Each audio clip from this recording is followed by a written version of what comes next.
Comparative പൊളിറ്റിക്സിലെ നമ്മുടെ നാലാമത്തെ മൊഡ്യൂളിലെ മൂന്നാമത്തെ ഭാഗമാണ് നമ്മളിപ്പോൾ ഡിസ്കസ് ചെയ്യുന്നത്. അതിൽ നമുക്ക് ഡിസ്കസ് ചെയ്യാനുള്ളത് comparison of British and American legislative process. അമേരിക്കയിലെയും ബ്രിട്ടനിലെയും നിയമനിർമ്മാണ രീതി, അതിലുള്ള വ്യത്യാസങ്ങൾ അല്ലെങ്കിൽ അത് എങ്ങനെ നമുക്ക് കമ്പയർ ചെയ്യാം എന്നുള്ളതാണ് ഇവിടെ പഠിക്കുന്നത്. ഓക്കെ, അപ്പോൾ അമേരിക്കയും ബ്രിട്ടനും, അമേരിക്കൻ്റെ ഒരു പ്രത്യേകത, അമേരിക്ക പ്രസിഡൻഷ്യൽ സിസ്റ്റം ഫോളോ ചെയ്യുന്ന രാജ്യമാണ്.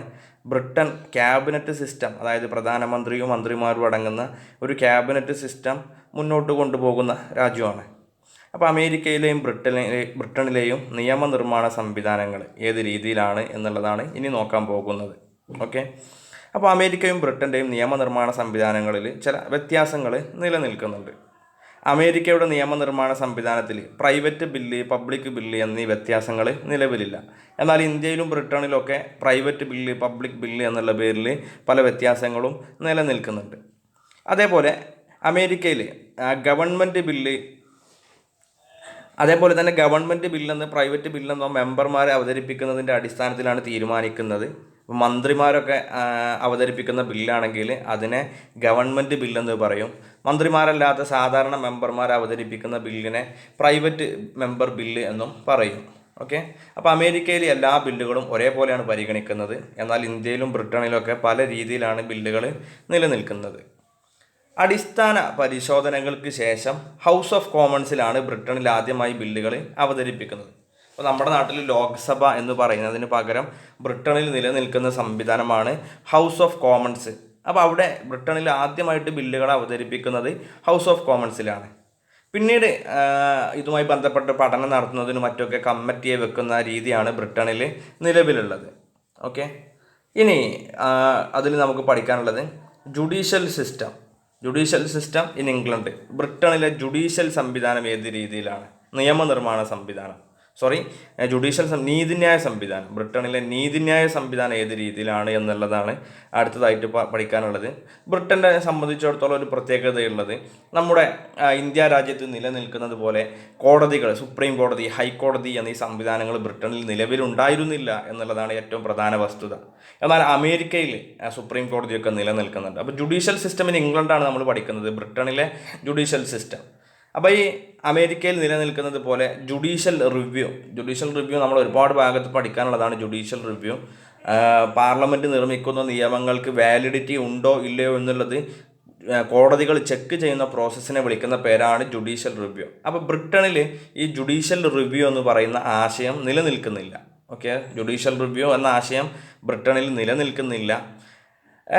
എന്നാൽ ബ്രിട്ടനിൽ കോടതി സംവിധാനങ്ങളുണ്ട്. അവർ പക്ഷപാതിത്വം കൂടാതെ അല്ലെങ്കിൽ അഴിമതി രഹിതമായിട്ട് എല്ലാവരെയും ഒരേപോലെ കണക്കാക്കിക്കൊണ്ട് പ്രവർത്തിക്കണം എന്നുള്ളത് ബ്രിട്ടൻ്റെ ഭരണ സംവിധാനത്തിൽ വ്യവസ്ഥ ചെയ്യുന്നുണ്ട്.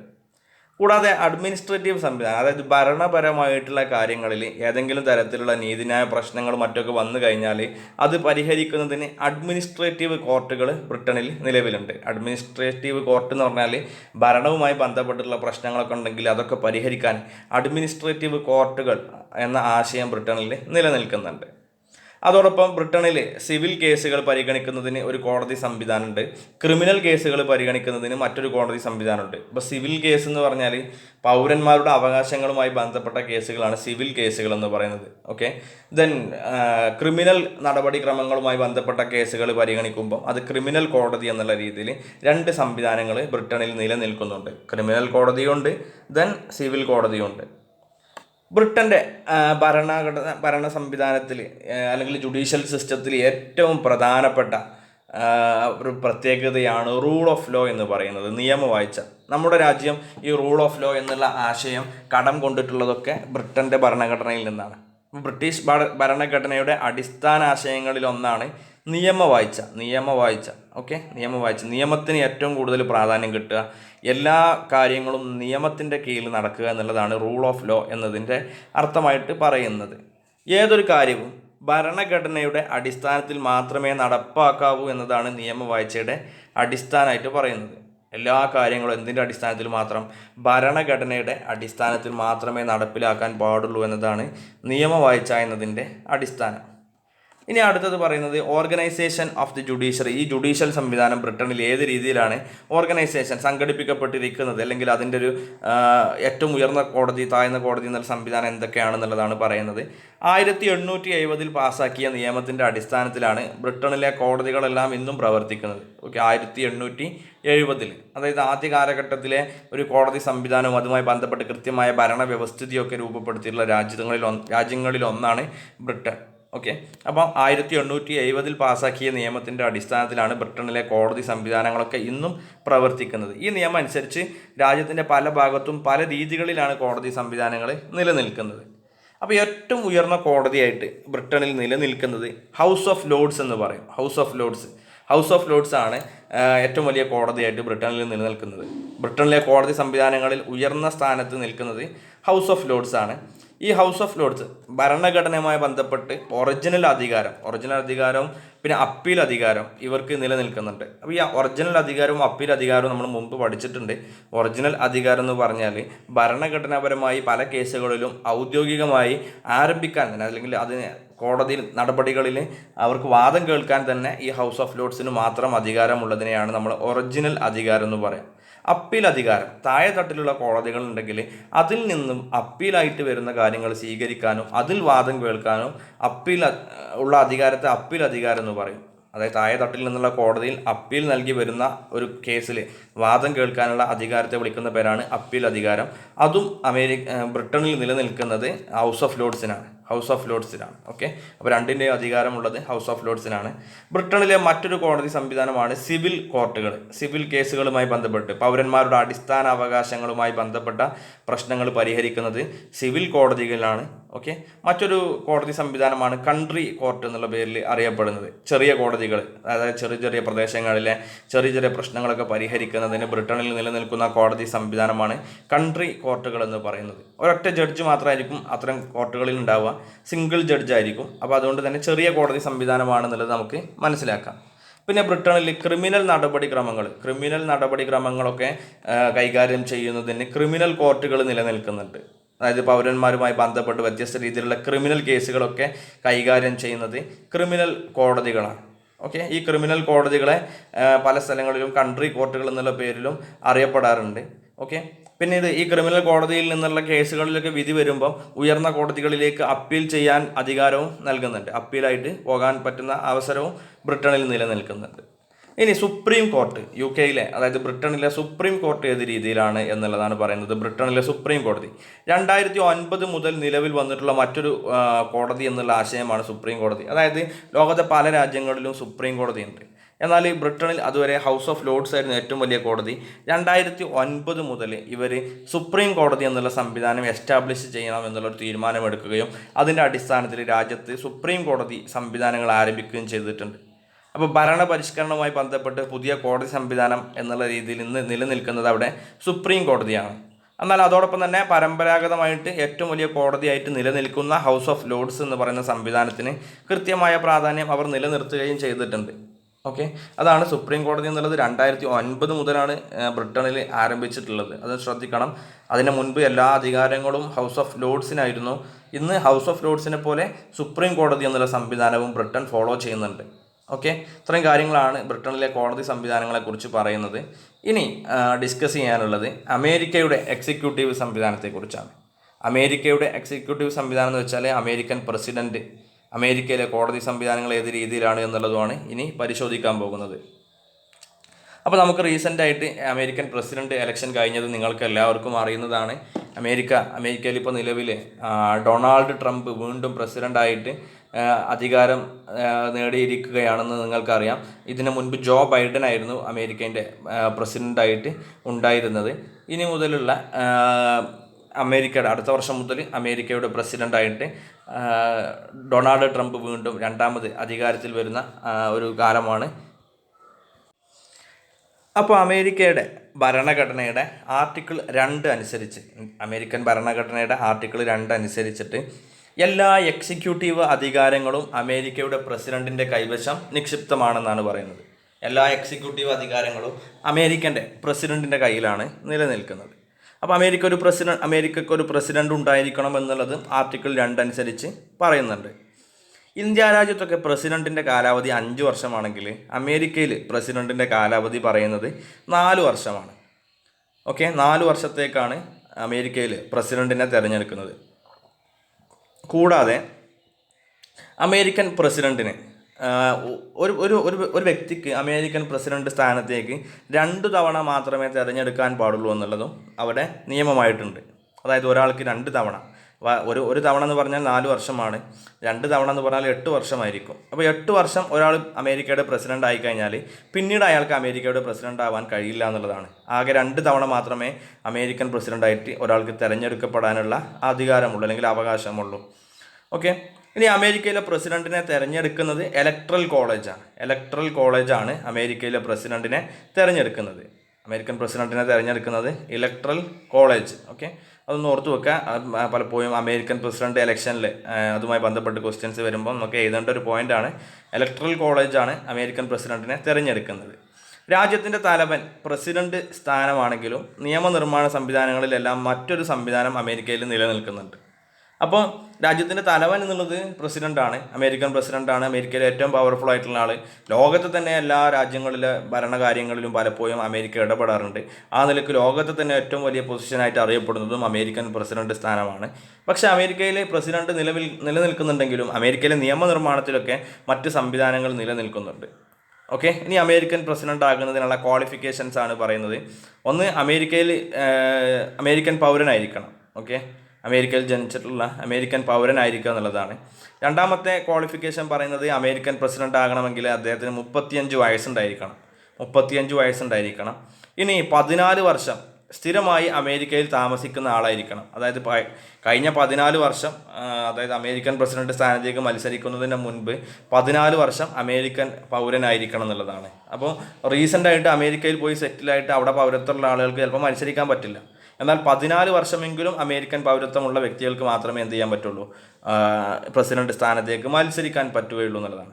അപ്പോൾ ഇങ്ങനെയുള്ള യോഗ്യതകളൊക്കെ അമേരിക്കൻ പ്രസിഡന്റ് സ്ഥാനത്തേക്ക് എന്ത് ചെയ്യുന്നുണ്ട്, നിലനിൽക്കുന്നുണ്ട്. ഇനി എങ്ങനെയാണ് അമേരിക്കൻ്റെ പ്രസിഡന്റിനെ ആ സ്ഥാനത്തു നിന്നും ഒഴിവാക്കുന്നത് എന്ന് നോക്കാം. ഇന്ത്യയിലെ പ്രസിഡന്റിനെ ഒഴിവാക്കുന്ന രീതിയും അമേരിക്കയിലെ പ്രസിഡന്റിനെ ഒഴിവാക്കുന്ന രീതിയൊക്കെ ഏകദേശം സെയിം ആണ്. ഇതിനൊക്കെ വിളിക്കുന്ന പേരാണ് ഇംപീച്ച്മെൻറ്റ്. ഓക്കെ, ഇംപീച്ച്മെൻറ്റ് എന്ന് പറയും. അമേരിക്കയിലെ പ്രസിഡന്റിനെ ആ സ്ഥാനത്തു നിന്നും ഒഴിവാക്കാനുള്ള പ്രോസസ്സിനെ വിളിക്കുന്ന പേരാണ് ഇംപീച്ച്മെൻറ്റ്.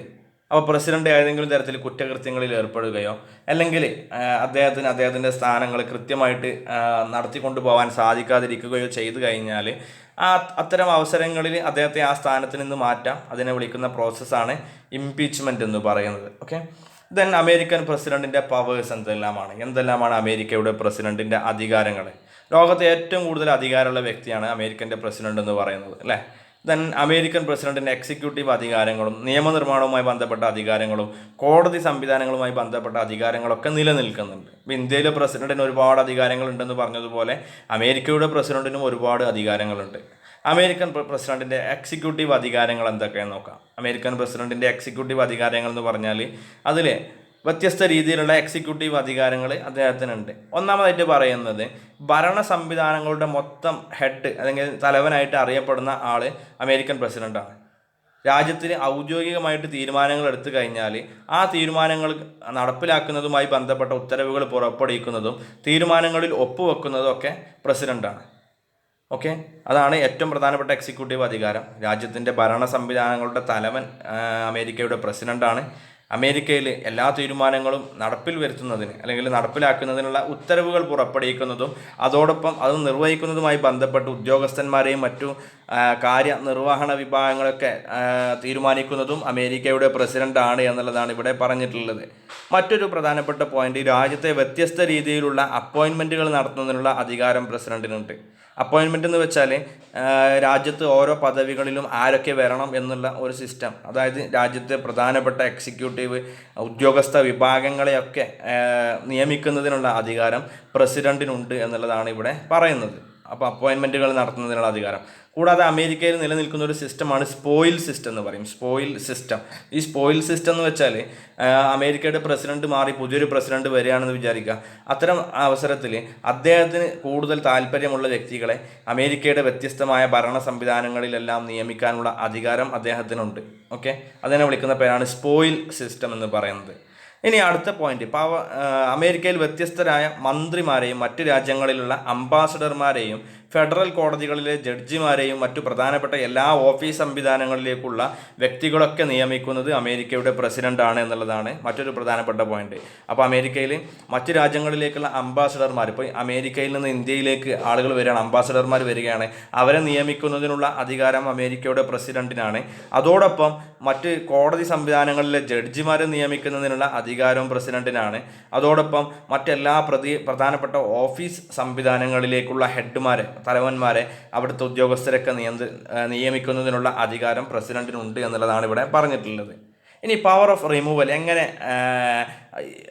പവർ ഓഫ് റിമൂവൽ എന്ന് പറഞ്ഞാൽ ഇങ്ങനെ അധികാരത്തിലിരിക്കുന്ന വ്യത്യസ്തരായിട്ടുള്ള ആളുകളെ പിൻവലിക്കാനുള്ള അധികാരവും പ്രസിഡന്റിനുണ്ട്. അതായത് ഒരാൾ മുൻപത്തെ പ്രസിഡന്റ് ആയിരുന്ന സമയത്ത് ആ ഒരു ഉദ്യോഗത്തിലേക്ക് വന്നതാണ്, പക്ഷെ പുതിയ പ്രസിഡന്റ് വരുമ്പം അയാൾ വേണമെങ്കിൽ, അതായത് പഴയ പ്രസിഡന്റ് നിയമിച്ച ആളെ വേണമെങ്കിൽ പുതിയ പ്രസിഡന്റിന് എന്ത് ചെയ്യാം, ഒഴിവാക്കാം. ഓക്കെ, അതാണ് പവർ ഓഫ് റിമൂവൽ. പല ഉദ്യോഗസ്ഥ സംവിധാനങ്ങളിലുള്ള ആളുകളെയും ഒഴിവാക്കുന്നതിനുള്ള അധികാരവും പ്രസിഡന്റിന് ഉണ്ട് എന്നുള്ളത്. ഓക്കെ, ദെൻ അടുത്തതായിട്ട് പറയുന്നത് power to appointments according to supreme കോടതി ഇൻ്റർപ്രിട്ടേഷൻ.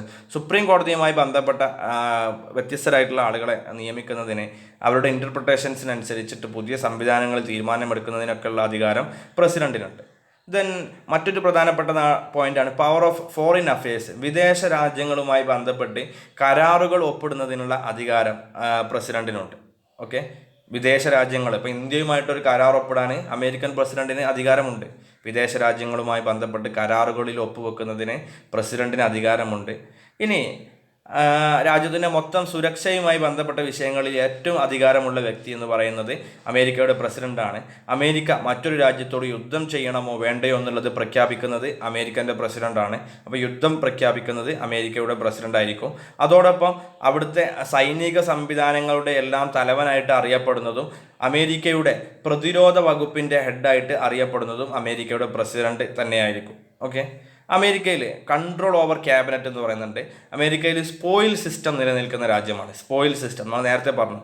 അപ്പം അദ്ദേഹത്തിൻ്റെ കീഴിലുള്ള, അതായത് ഒരു പ്രസിഡന്റിൻ്റെ കീഴിലുള്ള ഉദ്യോഗസ്ഥന്മാരെയും മറ്റുമൊക്കെ പുതിയ പ്രസിഡന്റ് വരുമ്പം ഒഴിവാക്കാനും പകരം അദ്ദേഹത്തിന്, അതായത് പുതിയ പ്രസിഡന്റിന് ഇഷ്ടമുള്ള ആളുകളെ ആ സ്ഥാനത്ത് നിയമിക്കുന്നതിനുമുള്ള അധികാരം പ്രസിഡന്റിന് നൽകുന്നുണ്ട്. അത്തരം അധികാരത്തെ വിളിക്കുന്ന പേരാണ് സ്പോയിൽ സിസ്റ്റം എന്ന് പറയുന്നത്. ഓക്കെ, അപ്പോൾ നിലവിലുള്ള ക്യാബിനറ്റിനോട് രാജി ആവശ്യപ്പെടാനും വ്യത്യസ്ത പോളിസികൾ നടപ്പിലാക്കാനും ഒക്കെ ഉത്തരവിടാനുള്ള അധികാരം പ്രസിഡന്റിന് നിലനിൽക്കുന്നുണ്ട് എന്നുള്ളതാണ് ഇവിടെ പറഞ്ഞിട്ടുള്ളത്. അമേരിക്കൻ പ്രസിഡന്റിൻ്റെ ഒരു പ്രത്യേകതയാണ്, അമേരിക്കയിലെ ഭരണ സംവിധാനത്തിൻ്റെ കൂടി പ്രത്യേകതയാണ് സ്പോയിൽ സിസ്റ്റം എന്നുള്ളത്. ഇനി അമേരിക്കയിലെ നിയമനിർമ്മാണവുമായി ബന്ധപ്പെട്ട് ലെജിസ്ലേറ്റീവ് ഫങ്ഷൻസ് എന്തൊക്കെയാണെന്ന് നോക്കാം. പ്രസിഡന്റിൻ്റെ അധികാരങ്ങളിൽ വരുന്നതാണ്. American parliament system, America parliament system എന്നുള്ള ആശയം പിന്തുടരാത്ത രാജ്യമാണ്. ഓക്കെ, അതുകൊണ്ട് തന്നെ അമേരിക്കയിൽ പ്രസിഡന്റിനെ തിരഞ്ഞെടുക്കുന്നത് പാർലമെൻറ്റ് സംവിധാനങ്ങളുമായി ബന്ധപ്പെട്ടല്ല. പ്രസിഡന്റ് ഇലക്ഷൻ എന്ന് വെച്ചാൽ അമേരിക്കയിൽ സെപ്പറേറ്റ് ആയിട്ടുള്ള ഒരു ഇലക്ഷനാണ്. അവിടുത്തെ പാർലമെൻറ്റ് സംവിധാനങ്ങളുമായി ബന്ധപ്പെട്ടൊന്നും പ്രസിഡന്റിനെ കൂട്ടിക്കയക്കാൻ പാടില്ല എന്നുള്ളതാണ്. അതോടൊപ്പം അമേരിക്കയിലെ നിയമനിർമ്മാണ സംവിധാനങ്ങൾ, അമേരിക്കൻ കോൺഗ്രസ് എന്നുള്ളതാണ് അമേരിക്കയിലെ നിയമനിർമ്മാണ സംവിധാനത്തെ അറിയപ്പെടുന്നത്. ഈ അമേരിക്കൻ കോൺഗ്രസിനെ പിരിച്ചുവിടാനുള്ള അധികാരം പ്രസിഡന്റിനില്ല. അതായത് അമേരിക്കയിലെ പാർലമെൻറ്റ് സംവിധാനവും അമേരിക്കയിലെ പ്രസിഡന്റ് സംവിധാനവും രണ്ട് വ്യത്യസ്ത സംവിധാനങ്ങളാണ് എന്നതാണ് ഇവിടെ പറയുന്നത്. എന്നാലും ലെജിസ്ലേറ്റീവ് അധികാരങ്ങളിൽ വ്യത്യസ്തമായിട്ടുള്ള അധികാരങ്ങൾ അമേരിക്കയിലെ പ്രസിഡന്റിനുണ്ട്. ഒന്നാമത്തേത് പറയുന്നത് ഇൻഫോർമേറ്റീവ് പവേഴ്സ്. ഇൻഫോർമേറ്റീവ് പവേഴ്സ് എന്ന് പറഞ്ഞാൽ അമേരിക്കൻ പ്രസിഡന്റിന് അവിടുത്തെ നിയമനിർമ്മാണ സംവിധാനങ്ങളായിട്ടുള്ള അമേരിക്കൻ കോൺഗ്രസ്സിന് വ്യത്യസ്ത രീതിയിലുള്ള ആശയങ്ങൾ കൈമാറുന്നതിനും നിയമനിർമ്മാണങ്ങളുമായി ബന്ധപ്പെട്ട് റെക്കമെൻഡേഷൻസ് കൊടുക്കുന്നതിനുള്ള അധികാരമുണ്ട്. അപ്പം അമേരിക്കയിലെ ഭരണ സംവിധാനത്തിൽ ഏറ്റവും ഉയർന്ന വ്യക്തി പ്രസിഡന്റാണ്. അദ്ദേഹത്തിൻ്റെ ഭരണ സമയത്ത് അവിടുത്തെ നിയമനിർമ്മാണ സംവിധാനങ്ങളായിട്ടുള്ള അമേരിക്കൻ കോൺഗ്രസ്സിന് വ്യത്യസ്ത രീതിയിലുള്ള നിയമങ്ങൾ നിർമ്മിക്കുന്നതുമായി ബന്ധപ്പെട്ട് റെക്കമെൻഡേഷൻസ് നൽകുന്നതിനുള്ള അധികാരമുണ്ട് എന്നുള്ളതാണ് പറഞ്ഞിട്ടുള്ളത്. അടുത്തതാണ് power to summon a session. Okay, American കോൺഗ്രസിൻ്റെ പ്രത്യേക സെഷനുകൾ വിളിച്ചു ചേർക്കുന്നതിനുള്ള അധികാരം അമേരിക്കയുടെ പ്രസിഡന്റിനുണ്ട് എന്നുള്ളതാണ് പവർ ടു സമ്മൺ സെഷൻസ് എന്നതുകൊണ്ട് അർത്ഥമാക്കുന്നത്. Okay, then budgetary power. ബഡ്ജറ്റുമായി ബന്ധപ്പെട്ട്, അതായത് അമേരിക്കയുടെ ബജറ്റ് അവതരണവുമായി ബന്ധപ്പെട്ട് വ്യത്യസ്തമായിട്ടുള്ള അധികാരങ്ങൾ പ്രസിഡന്റിനുണ്ട്. 1921 മുതലാണ് ബജറ്റ് സംവിധാനങ്ങളുമായി ബന്ധപ്പെട്ട് രാജ്യത്തിൻ്റെ പ്രധാനപ്പെട്ട സാമ്പത്തിക നയങ്ങളിലൊക്കെ തീരുമാനമെടുക്കാൻ പ്രസിഡന്റിന് അധികാരം നൽകിയിട്ടുണ്ടായിരുന്നത്. ഓക്കെ. ഇനി പലപ്പോഴും അമേരിക്കയിലെ നിയമനിർമ്മാണ സംവിധാനമായ അമേരിക്കൻ കോൺഗ്രസ് പാസ്സാക്കുന്ന നിയമങ്ങളെ ഒപ്പുവെക്കാതെ പിടിച്ചു വെക്കുന്നതിനുള്ള അധികാരം പ്രസിഡന്റിനുണ്ട്. അതായത് രാജ്യത്തിൻ്റെ ഏതൊരു കാര്യത്തിലും ഔദ്യോഗിക തീരുമാനമായി മാറണമെന്നുണ്ടെങ്കിൽ അമേരിക്കയുടെ പ്രസിഡന്റ് ഒപ്പുവെക്കണം. അപ്പോൾ അമേരിക്കയുടെ കോൺഗ്രസ്, അമേരിക്കയുടെ നിയമനിർമ്മാണ സംവിധാനമായിട്ടുള്ള അമേരിക്കൻ കോൺഗ്രസ് പാസ്സാക്കുന്ന നിയമങ്ങളെ ഒപ്പുവെക്കാതെ പിടിച്ചു വെക്കുന്നതിനുള്ള അധികാരം അമേരിക്കയുടെ പ്രസിഡന്റിനുണ്ട് എന്നുള്ളതാണ് ഇവിടെ പറഞ്ഞിട്ടുള്ളത്. രാജ്യത്ത് മോശപ്പെട്ട രീതിയിലുള്ള നിയമനിർമ്മാണങ്ങൾ കോൺഗ്രസ് നടത്തി കഴിഞ്ഞാൽ ഈ അധികാരം, അതായത് ഈ ഒപ്പുവെക്കാതെ പിടിച്ചു വെക്കാനുള്ള അധികാരം പ്രസിഡന്റിന് ഉപയോഗിക്കാൻ പറ്റുന്നതാണ് എന്നതും മറ്റൊരു പ്രധാനപ്പെട്ട പോയിന്റാണ്. ഇനി പവർ ടു വീറ്റോ. അമേരിക്കൻ പ്രസിഡന്റിന് വീറ്റോ അധികാരമുണ്ട്. വീറ്റോ അധികാരം എന്ന് വെച്ചാൽ ചില പ്രത്യേക ഘട്ടങ്ങളിൽ നിക്ഷിപ്തമായ അധികാരങ്ങൾ ഉപയോഗിച്ച് ബാക്കിയുള്ള എല്ലാ കാര്യങ്ങളെയും വീറ്റോ ചെയ്യുന്നതിനുള്ള അധികാരം പ്രസിഡന്റിനുണ്ട്. വീറ്റോ ചെയ്യുക എന്ന് പറഞ്ഞാൽ ഒരു പ്രത്യേക പവറാണ്. അതായത് വീറ്റോ ചെയ്യുക എന്ന് വെച്ചാൽ ബാക്കിയുള്ള എന്ത് തീരുമാനം ആരെടുത്താലും ഈ പ്രസിഡന്റിന് വീറ്റോ പവർ ഉണ്ടെങ്കിൽ ആ തീരുമാനം, അദ്ദേഹത്തിൻ്റെ വീറ്റോ പവർ ഉപയോഗിച്ചിട്ട് മറ്റുള്ളവരുടെ തീരുമാനത്തെ ഇല്ലാതാക്കുന്നതിനുള്ള അധികാരമുണ്ട്. ഓക്കെ, അതാണ് വീറ്റോ പവർ എന്ന് പറയുന്നത്. അപ്പോൾ അമേരിക്കൻ പ്രസിഡന്റിന് ചില പ്രത്യേക സാഹചര്യങ്ങളിൽ അദ്ദേഹത്തിൻ്റെ വീറ്റോ പവർ എന്ത് ചെയ്യാം, ഉപയോഗിക്കാം എന്നുള്ളതും ഇവിടെ പറയുന്നുണ്ട്. ഇനി ജുഡീഷ്യൽ പവർ. ജുഡീഷ്യറിയുമായി ബന്ധപ്പെട്ട്, കോടതി സംവിധാനങ്ങളുമായി ബന്ധപ്പെട്ട് അമേരിക്കയുടെ പ്രസിഡന്റിന് എന്തെല്ലാം അധികാരങ്ങളുണ്ടെന്നാണ് പറയുന്നത്. അതിൽ ഒന്നാമതായിട്ട് പറയുന്നത് കുറ്റവാളികളുടെ ശിക്ഷകൾ ലഘൂകരിക്കാനോ പൂർണ്ണമായി ഒഴിവാക്കുന്നതിനുള്ള അധികാരം പ്രസിഡന്റിനുണ്ട്. ഓക്കെ, അതായത് കുറ്റവാളികൾക്ക് ശിക്ഷ ലഘൂകരിച്ച് കൊടുക്കാൻ, കുറച്ച് കൊടുക്കാനുള്ള അധികാരം പ്രസിഡന്റിനുണ്ട്. ഇനി ചില കുറ്റവാളികളുടെ ശിക്ഷകൾ പൂർണ്ണമായി ഇല്ലാതാക്കുന്നതിനുള്ള അധികാരവും പ്രസിഡന്റിനുണ്ട്. അപ്പോൾ ആ രീതിയിൽ പ്രസിഡന്റിൻ്റെ ഒരു പ്രധാനപ്പെട്ട അധികാരമാണ് ഈ കുറ്റവാളികളുടെ ശിക്ഷ ലഘൂകരിക്കുന്നതും പൂർണ്ണമായി ഒഴിവാക്കുന്നതും ഒക്കെ. മറ്റൊന്നാണ് power of the head of the state. ബ്രിട്ടനിൽ രാജ്ഞിക്കുള്ളതുപോലെ അമേരിക്കയിലെ അധികാരങ്ങളെല്ലാം പ്രസിഡന്റിന് കീഴിലാണ് നിലനിൽക്കുന്നത്. അമേരിക്കയുടെ മൊത്തം ഭരണവ്യവസ്ഥിതിയെ നിയന്ത്രിക്കുന്നതിനുള്ള അധികാരം അമേരിക്കൻ്റെ പ്രസിഡന്റിന് ഉണ്ട്. ഓക്കെ, അതുപോലെ തന്നെ എല്ലാ പ്രധാനപ്പെട്ട അധികാരങ്ങളും പ്രസിഡന്റിന് അമേരിക്കയിൽ കൃത്യമായിട്ട് എല്ലാ മേഖലയിലും, അതായത് ബ്രിട്ടനിൽ രാജ്ഞിക്കുള്ളതുപോലെ ഇന്ത്യയുടെ പ്രസിഡന്റിനുള്ളതുപോലെ ഭരണ സംവിധാനങ്ങളുമായി ബന്ധപ്പെട്ട എല്ലാ അധികാരങ്ങളും പ്രസിഡന്റിൻ്റെ കൈവശമാണ് നിലനിൽക്കുന്നത് എന്നതാണ് അടുത്ത പോയിന്റ് പറയുന്നത്. ഇനി അമേരിക്കൻ്റെ പ്രസിഡന്റും ബ്രിട്ടീഷ് പ്രൈം മിനിസ്റ്ററും തമ്മിലുള്ള ചെറിയൊരു വ്യത്യാസം ഏത് രീതിയിലാണ് എന്ന് നോക്കാം.